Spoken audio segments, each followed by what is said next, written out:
2 రోజుల్లో పెళ్లి పెట్టుకొని ఇప్పుడు ఇంకొక అబ్బాయిని ప్రేమించాను, పెళ్లి చేసుకుంటాను. ఏంటమ్మా ఇది? రేపు పెళ్ళైన తర్వాత కూడా ఇదే మాట అంటావా? కమ్ ఆన్ డాడ్, మీరు ఓల్డ్ జనరేషన్, మా జనరేషన్ ఇంతే. So what? Old generation. అవునమ్మా, నాది ఓల్డ్ జనరేషన్. నాకేం తెలుసు? 10th లో రమేష్ అనే అబ్బాయిని ప్రేమించానన్నావు, మధ్యలో వదిలేసావు. నేను వదిలేశాను. నువ్వు టీనేజర్ అని.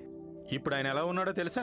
జీవితంలో అన్నీ సాధించి నీ ఫోటో ఇంట్లో పెట్టుకొని, నిన్ను గుండెల్లో పెట్టుకొని జీవితంలో పెళ్లి చేసుకోకుండా ఉండిపోయాడు. ఆ తర్వాత ఇంటర్లో రాహుల్ అన్నావు, వాణ్ణి మధ్యలో వదిలేశావు.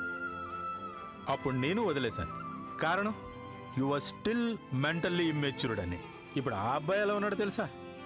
ప్రేమ అంటే మోసం అని, అమ్మాయిలంటే నీలాగే ఉంటారని ఒక సైకోలా మారిపోయాడు.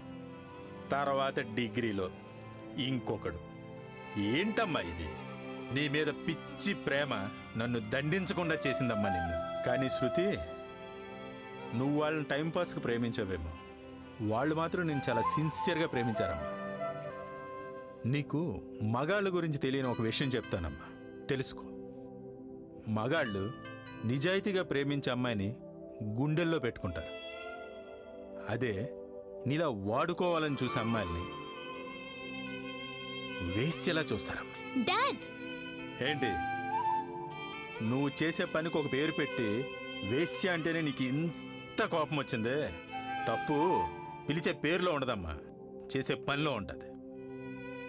ప్రతి తండ్రి కూతుర్ని అమ్మలా చూసుకోవాలనుకుంటాడమ్మా. నువ్వు ఇలా ఉంటే అమ్మ ఎలా కనపడుతుందమ్మా? డాడ్, మీరు ఎన్నైనా చెప్పండి, నేను మాత్రం నాకు నచ్చినట్టే ఉంటాను. నా దృష్టిలో డబ్బు కంటే మనిషికి విలువే లేదు. ఉన్నా నేనివ్వను. నన్నే చూడండి, శృతి వసంత్, డాటర్ ఆఫ్ వసంత్ కుమార్. చూడండి ఎంత విలువ ఉందో. అంటే మీకు డబ్బు లేకపోతే ఎవరు విలువివ్వరు.